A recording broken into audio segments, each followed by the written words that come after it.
الفيديو ده هنتكلم عن الديت والتايم فانكشنز وازاي نقدر نشتغل على الديت ونطلع منه دي ومانث وير، مثلا يوم وشهر وسنه، او مثلا حد جايب لي البيانات بتاعته وعملها لي على 3 كولومز كده، حاطط لي الايام، حاطط لي الشهور، حاطط لي السنه، ازاي بجمعهم في تاريخ واحد. او مثلا عايزه اطلع رقم الاسبوع، او عايزه مثلا ناس مديني البيانات بتاعتهم تاريخ التعيين وتاريخ الميلاد، وانا عايزه اطلع العمر، او عايزه اطلع مثلا عدد سنين الخدمه او عدد سنين الخبره بتاعتهم. فاحنا كل ده بنقدر نعمله بالديت والتايم فانكشنز. تعالوا نجرب مع بعض ازاي بنقدر نشتغل بيهم.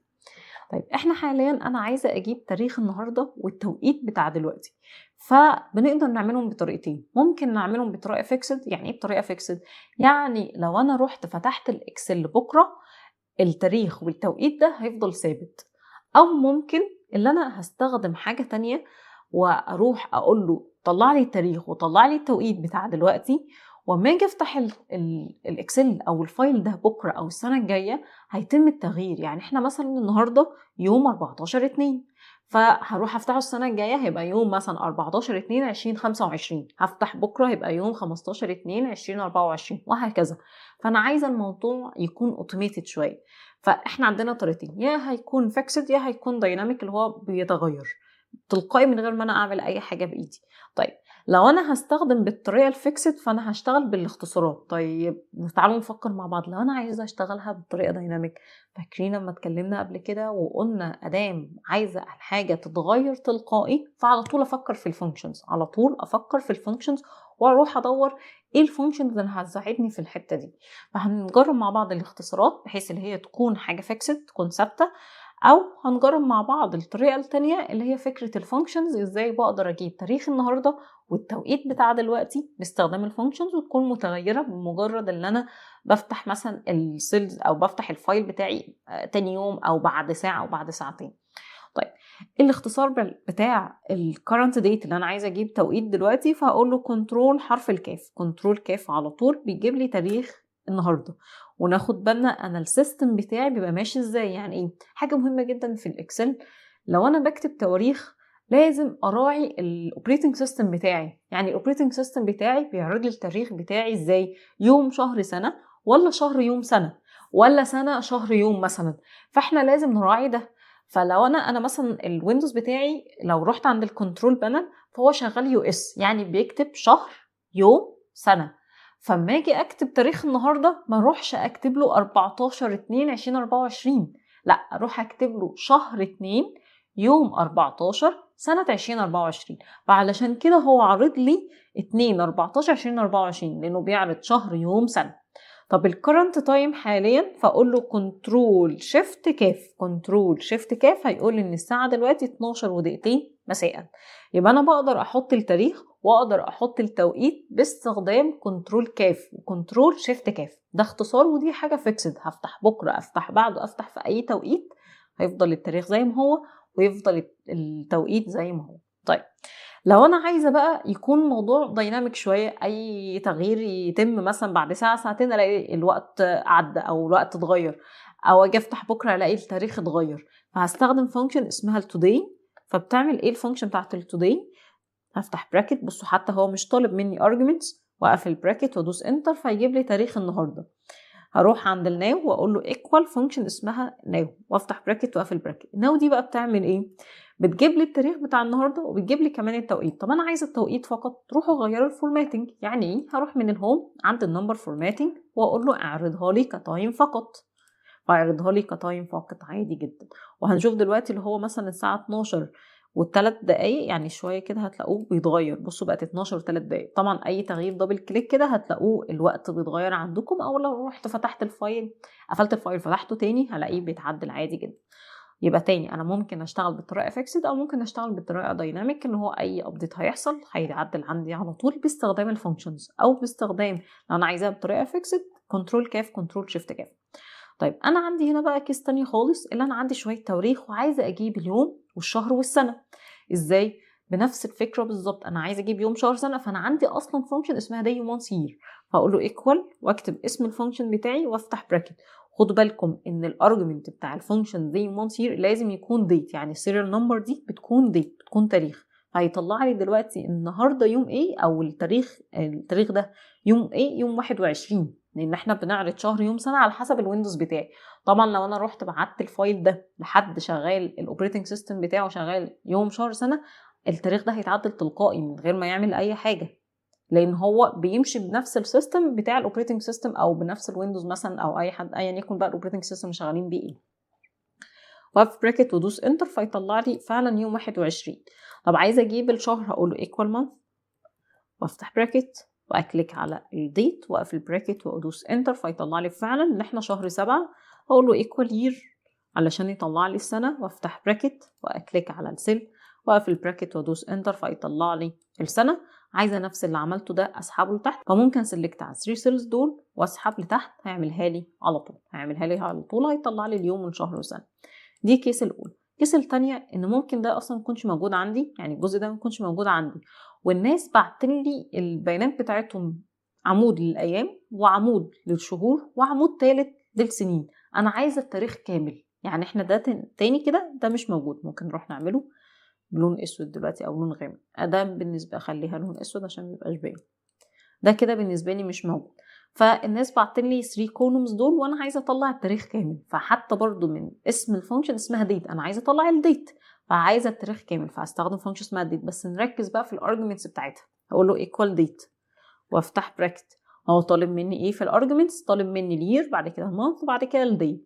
فالير بتاعنا فين اهو، هدوس على السيل بعد كده كوما ولا سيمي كولون. خدوا بالكم الارجمنتس بتاعتنا لو انا برضو على حسب اوبريتنج سيستم، على حسب انا مبرمجه الويندوز بتاعي على ايه، ومبرمجه كمان الاكسل بتاعي على ايه. فهو هنا انا هقرا هو عايز هيفصل ما بين الارجمنتس بكوما ولا بسيمي كولون اللي هي فاصله عليها نقطه.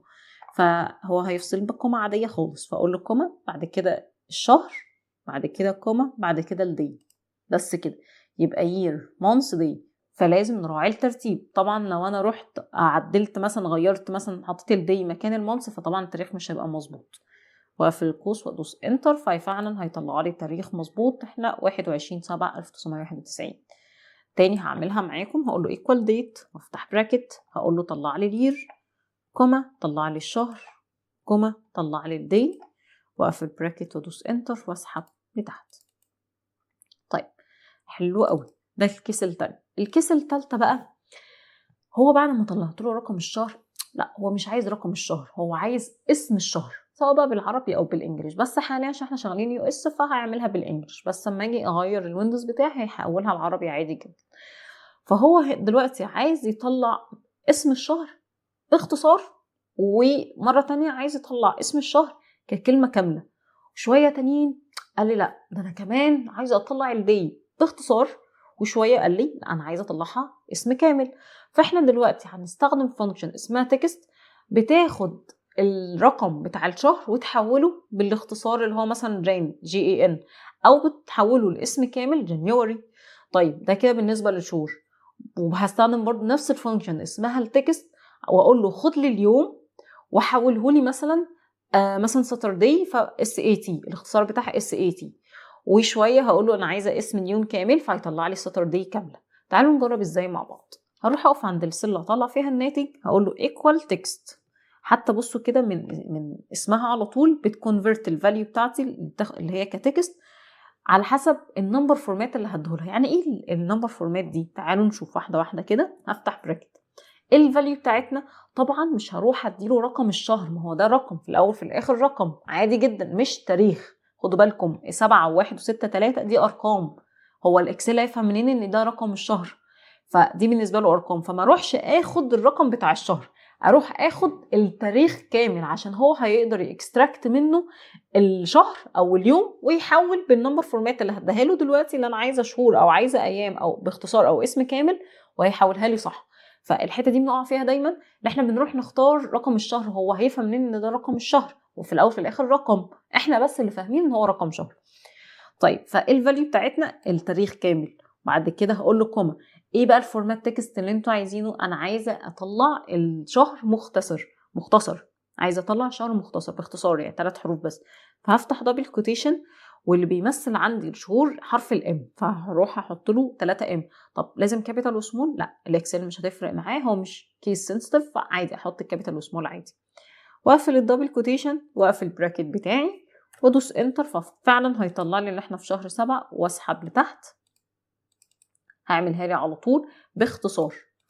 طيب تعالوا، انا عايز طبعا هنا اشمعنى 3 ام، هي دي حاجه برمجه في الاكسل بالفكره دي. يعني مثلا لو انا بكتب اسم الشهر مثلا بايديا ساتردي كده وهسحب لتحت، هو هيفهم الفكره ان احنا عندنا شهور وهو بكتبها بالاختصار ده. طب لو انا كنت عايزاها مثلا حرفين بس، لا هو مش هيفهم ان الساتردي ان الاس اي دي كده، هياخدها ككوبي يسحب بيها لتحت عادي جدا. تمام، فهو اصلا متبرمج ان الاختصار بتاعت الشهور اس اي تي مثلا، او اول 3 حروف. نفس القصه في سواء بقى ده كده كايام او كشهور، مثلا فيب مثلا او جان، وبرده نفس الفكره بالظبط، هو هيعملها على طول. فهو متبرمج الاكسل على النقطه دي، مش انا اللي بديله مثلا شكل معين ويعمل بنفسه، لا.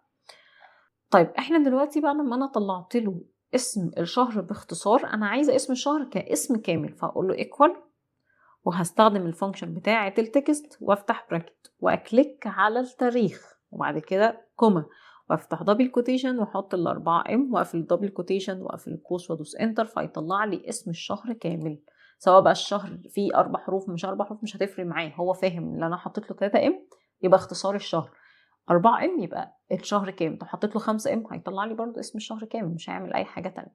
طيب لو انا بقى عايزه بالايام هعمل ايه؟ برضو هستخدم الفانكشن بتاعت التكست وافتح براكت واقول له خد لي برضو التاريخ مش رقم اليوم، لان هو في الاول في الاخر نمبر عادي جدا، واحط كوما وافتح دبل كوتيشن، الحرف بقى اللي بيميز لي او بيمثل لي الدايز الدي، فاقول له 3 دي واقفل الدبل كوتيشن واقفل القوس بتاعي، فهيحط لي فعلا اسم الشهر باختصار واسحب لتحت. طيب عايزاها كاسم كامل، هستخدم الفانكشن تاني بتاعة التكست وافتح براكت واكليك على التاريخ واقفل واحط كوما دبل كوتيشن واحط 4 دي واقفل دبل كوتيشن واقفل القوس بتاعي، فيطلع لي اسم اليوم كامل. يبقى احنا كده قدرنا ان احنا نطلع له اسم الشهر واسم اليوم. طب لو انا استخدمت الفانكشن بتاعة التكست دي، قلت له ايكوال تكست مثلا تحت براكت وقلت له خد لي التاريخ وعملت كوما وفتحت دبل كوتيشن وحطيت له 2 واي، ايه اللي هيحصل؟ هيطلع لي السنه ان احنا سنه 91. عارفين ساعات ما احنا بنقول احنا سنه 23 سنه 95 سنه 90، فبيكتبها لي اخر رقمين على طول. طيب لو حطيت له 4 واي مثلا او 3 واي هيعمل ايه؟ هيحط لي الاربع ارقام بتاعه السنين. احنا ما عندناش اختصارات في السنين غير ان هو يكون رقمين بس او الاربع ارقام. تمام، فهاخد برضو التاريخ وهقول له كوما وافتح دبل كوتيشن واعمل 4 واي واقفل دبل كوتيشن وادوس انتر، فيطلع لي السنه كامله، وبرضو نقدر نسحب لتحت. بس يبقى احنا بنستخدم الفانكشن بتاعت التكست عشان اطلع اسم اليوم واسم الشهر عندي.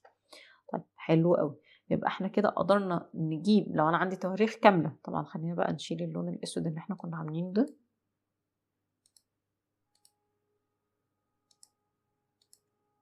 يبقى احنا كده كان عندنا تواريخ كاملة. خلينا نروح نخليها ديت، ماشي.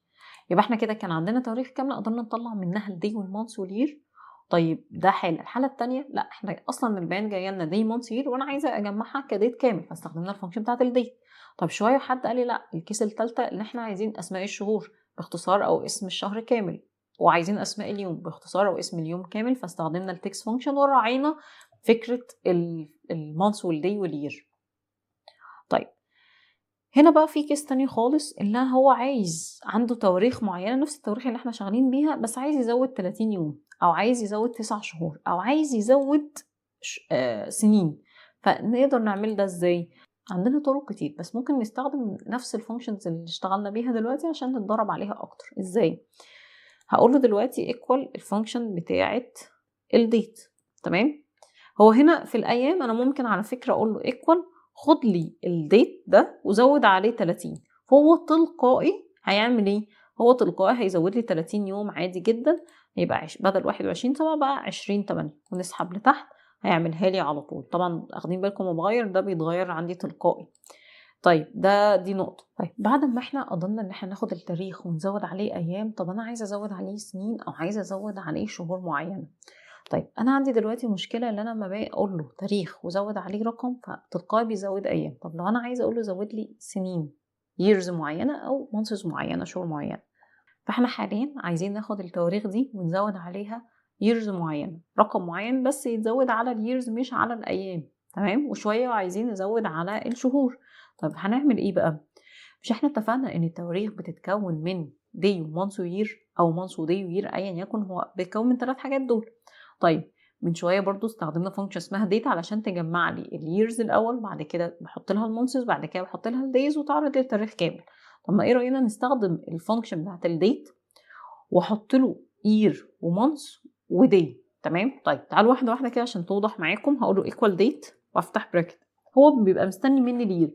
طب انا ما عنديش السنه بس، انا عندي التاريخ كامل. طب ايه الفانكشن اللي اخدناها بقدر اطلع من التاريخ ده الير بس؟ فانكشن اسمها لير. فاقول له يير على طول، افتح براكت واقول له خد لي التاريخ. فالناتج اللي هيطلع من الفانكشن دي 1991. تمام كده. بعد كده اقول له كوما، عايزه الشهر، هقول له مانث وافتح براكت واكليك على التاريخ واقفل براكت. برضو اللي هيطلع من الفانكشن دي رقم الشهر اللي هو رقم 7. بعد كده كوما، هقول له دي وافتح براكت واكليك على التاريخ واقفل براكت. فاللي هيطلع من الفانكشن دي رقم اليوم 21. طب احنا حاليا عايزين نزود years ولا months ولا days؟ عايزين نزود years. فانا هقف على الجزء اللي بيطلع لي years اللي هو 1991 وهزود عليه التسعة دي، هزود عليه السالب دي. طبعا ليه ما كتبتش 9 بايدي؟ علشان انا عايزه اما اسحب لتحت يقرا الباقي بس. وما تنسوش ادام اي فانكشن بنستخدمها ليها فتحه قوس وليها قفله قوس. اسم الفانكشن فتحه قوس، الارجيومنتس بتاعتها وقفله قوس. طيب هقفل القوس الاخير ده بقفله بتاع الفانكشن الاولى اللي هي الديت. فانا كده دلوقتي فتحت الفانكشن بتاعت الديت، حطيت فيها 3 فانكشنز. تمام. الييرز والمانثز والدايز. بس اقول له انتر، هيطلع لي التاريخ فعلا صح اللي هو 21/7 سنة 2000، لأن أنا قلت له خد لي 1991 وزود عليه 9 سنين. نسحب لتحت، 2000 فعلا بقت 2020، 2000 بقت 2011، 2020 بقت 2022. كده صح. طب بنفس الفكرة بالظبط هروح أزود شهور، برضو هستخدم الفانكشن بتاعت الديت وافتح براكت واقول له استخدم لي ايه الحاجه اللي بتطلع لي الير، اسم الفانكشن نفسها يير. افتح براكت واخد التاريخ ده واقفل براكت واقول له كوما، حط لي طلع لي الشهر من التاريخ ده. علشان انا دلوقتي على فكره عايزه ازود على شهور، فما اقول له بلس على طول رقم اللي احنا عايزين نزوده كام. عايزين نزود شهرين، شويه هنزود 11 شهر، 5 9 وهكذا. بعد كده كوما واقول له دي وافتح براكت واكليك على التاريخ واقفل براكت واقفل البراكت الكبير بتاع الفانكشن الاولى وادوس انتر. ففعلا احنا بدل شهر 7 بقى شهر 9. نسحب لتحت وطبعا نكبر نعمل اوتوفيل كده اوتوفيت، وهقول له الشهر 1 بقى شهر 12، شهر 6 بقى شهر 5 فعلا، شهر 3 بقى شهر 12 لما ازود عليه 9. يبقى احنا كده قدرنا ان احنا نعدل في التواريخ بتاعتنا، نزود عليها دايز او مانثز او ييرز باستخدام الديت والداي والمانث والير. طيب ده كده مثال. تعالوا ناخد مثال تاني كده. ان انا عندي هنا ارقام الرقم الوظيفي بتاع الموظفين عندي وتاريخ التعيين بتاعهم وتاريخ الميلاد. عايزه اعمل ايه دلوقتي؟ عايزه اجيب منهم عمر الموظف او عدد سنين الخدمه. طب ازاي بجيب عمر الموظف؟ احنا دلوقتي مثلا انا عينت في الشركه دي يوم 1/1 سنه 20. تمام، سنه 2020 يعني. فعايزه دلوقتي اعرف لغايه 2024 انا بقالي كام سنه. بعمل ايه؟ باخد التاريخ بتاع النهارده واطرح منه تاريخ التعيين بتاعي، صح كده؟ فباخد تاريخ النهارده واطرح منه تاريخ التعيين بتاعي واطلع عدد سنين الخبره بتاعتي. طيب نفس القصه في عمر الموظف، هاخد تاريخ الميلاد بتاعي تاريخ النهارده ناقص تاريخ الميلاد واطلع عدد سنين طبعا الفرق بعدد السنين اللي هو هيطلع لي العمر بتاعي. طب نعملها ازاي؟ بنفس الفكره اللي انا قلتها. اقول له اللي بيجيب لي بقى تاريخ النهارده. احنا قلنا طريقتين، يا هيكون طريقه فيكس دي هيكون طريقه دايناميك. الاصح نعمل ايه؟ طبعا الدايناميك اللي هي باستخدام الفانكشن بتاعته الدي. ليه؟ علشان انا دلوقتي لما اجي اطلع مثلا عدد سنين الخدمه مثلا 12 سنه، السنة الجاية هيبقى 13 سنة، فلما كل لما هفتح الشيت بتاعي عايزة عدد سنين الخدمة والعمر بتاع الموظفين يتعدل تلقائي، مش كل مرة هعمل كنترول كاف او كنترول شيفت كاف علشان يعملها لي. فانا دلوقتي عايزة اجيب عمر الموظفين عندي، فهقول له ايكوال واكتب اسم الفانكشن بتاعي today وافتح براكت واقفل براكت، واقول له ماينس تاريخ الميلاد بتاع الموظفين عندي. وهو هنا دلوقتي بيطرح تاريخ من تاريخ، فالناتج هيطلع لي تاريخ. انا عايزة عدد سنين. تمام. فهعمل ايه بقى؟ هقسم على 365. طب لو انا قلت له هقسم على 365، هل اللي انا بعمله ده صح؟ لا. ليه بقى؟ ان احنا اتكلمنا قبل كده ان احنا عندنا اولويات في التنفيذ في الاوبريتورز، عندنا في البلس والماينس والديفايد والتايمز وهكذا. فلازم ناخد بالنا واحنا شغالين في اي فورمولاز في الاكسل ان في عندنا اولويات في التنفيذ. فانا عايزه عمليه السبتراكشن او الطرح تتم الاول، فحطيتها ما بين براكتس علشان يطرح الاول وبعد كده يقسم على 365 وادوس انتر. طبعا هو واخد فورماتنج ان هي تكون ديت، فانا هخليها بس جنرال. هيطلع لي فعلا ان الفرق ان الشخص ده مثلا عنده 43 وشويه، مش عارف الشخص ده عنده 58 وشويه. طبعا انتوا مش عايزين طبعا ارقام الديسمال، فبتقللوا ديسمال بليسز زي ما انتوا عايزين.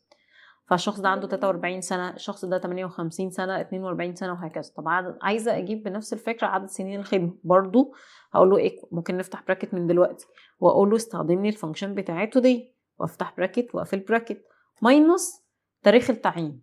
تمام. واقفل البراكت اللي هو علشان عمليه طرح تتم الاول، واقسم على 365 وادوس انتر. وبرضو احول السيلز بتاعتي كفورماتنج للجنرال، ونقلل الديسمال بليسز. ممكن لو عايزين تسيبوا 1 decimal places بحيث تبقى مثلا 10 سنين ونص او مثلا 17 سنة و3 شهور او كده، يعني براحتكم، او تكون ارقام real number احسن بتبقى بتفضل يعني. بس فالشخص ده بقى له 17 سنة في الشركة، 12 سنة، 11 سنة وهكذا. يبقى احنا كده باستخدام الفانكشنز اللي اتعلمناها مع بعض بنقدر نشتغل ونعمل ترانسفورميشن وميجرز من السيلز بتاعتنا او من الداتا بتاعتنا، واقدر اطلع الشغل اللي انا عايزاه باستخدام الديت والتايم فانكشنز. يبقى احنا اتكلمنا مع بعض ازاي بيكون عندي ديت واقدر اشتغل عليه باستخدام الديت والتايم فانكشنز. احنا كده خلصنا مديول الفانكشنز كله. في المره الجايه هنبدا مديول جديد ازاي بنقدر نمانج الورك شيتس بتاعتنا والورك بوك.